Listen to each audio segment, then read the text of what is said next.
Question 9 involves finding an estimated mean from a group data table.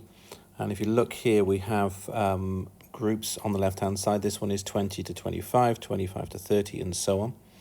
We have frequencies for these, and these are the lengths of animals. So we don't know the individual lengths of the animals. We just know that 7 of them were somewhere between 20 and 25, 4 of them were somewhere between 25 and 30, and so on. The question says find the mean. Is actually an estimated mean. You cannot find the exact mean. So this is purely for finding an estimated mean. So let's just put that on there as a little reminder, estimated mean. And to do it, we have to make guesses at what the lengths of the animals were.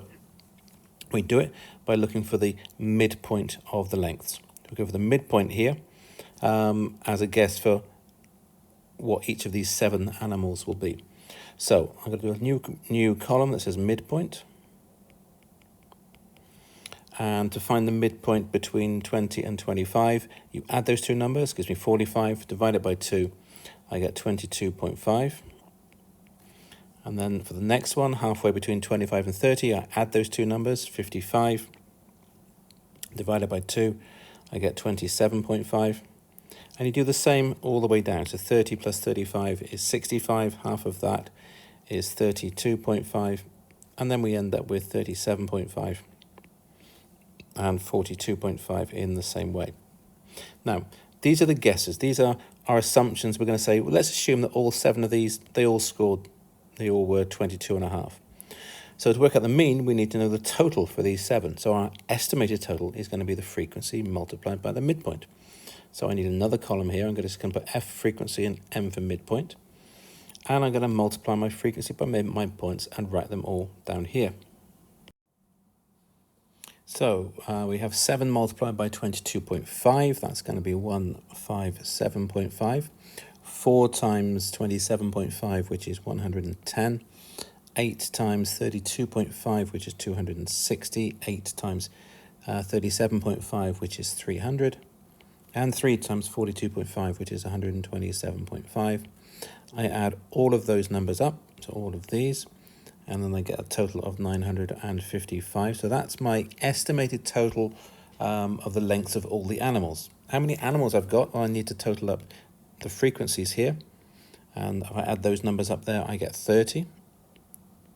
So the total animals is 30. My estimated total for them, their length is 955, so my estimated mean is the 955 divided by the 30, which equals approximately 31.8 to 1 decimal place. Often with these questions, you'll be given a supplementary part where they might ask you what fraction were, say, over 35, for example. So you would look at 35 up to 45. So you'd say, is it 11 out of the 30?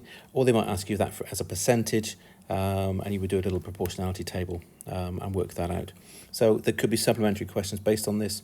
So make sure you read the questions carefully. But the main part of this will be working out an estimated mean. And if you're asked to explain why it's estimated, well, quite simply, we don't know any of the individual scores for any of the animals, so we can only guess at what they are. Data can be presented in many ways, not just in lists, but also in diagrams. This one is a bar chart, and the question just simply asks us to work out the mean number of sessions per person.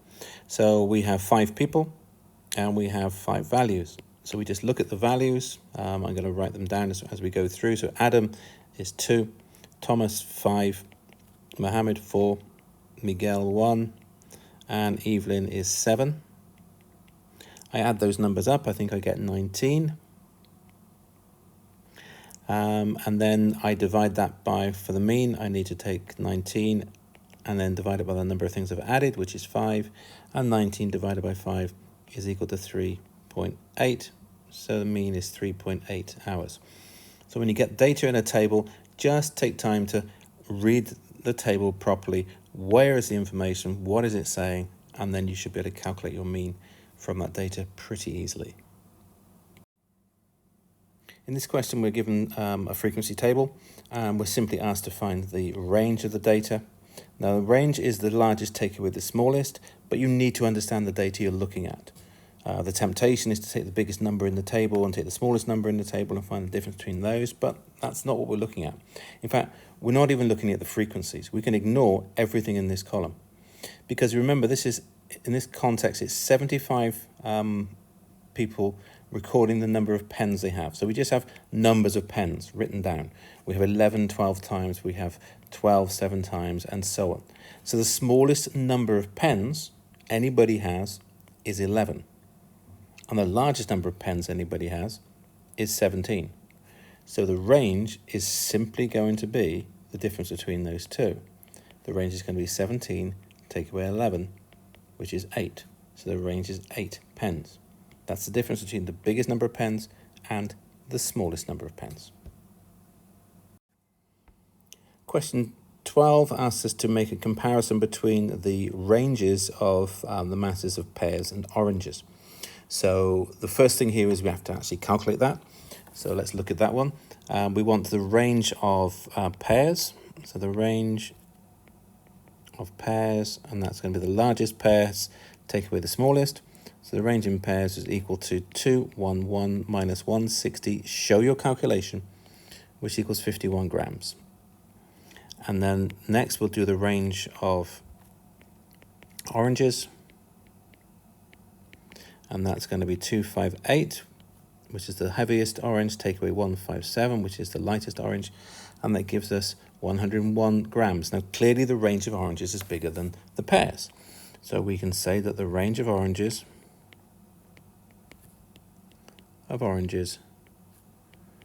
is larger than the range of pears, but that's not going to get you full marks. That's going to get you some of the marks. You need to say what that tells you. So we then write which tells us, or which shows us, that the pears, this is the one with the smallest range, are more consistent in mass, or in weight. Let's put weight.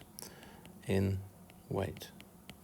If a set of data has a smaller range than another set of data, then its weights are, or its figures are closer and closer together. That means they're more consistent. Whereas if they have a larger range, then they are more spread out. So that's the important thing. That's the phrase that would get you the most marks, stating that the pairs are more consistent in weight. So make sure you have that sort of phrase in an answer. Show the calculations, tell us which one is bigger, and then tell us what that means, what that actually tells you.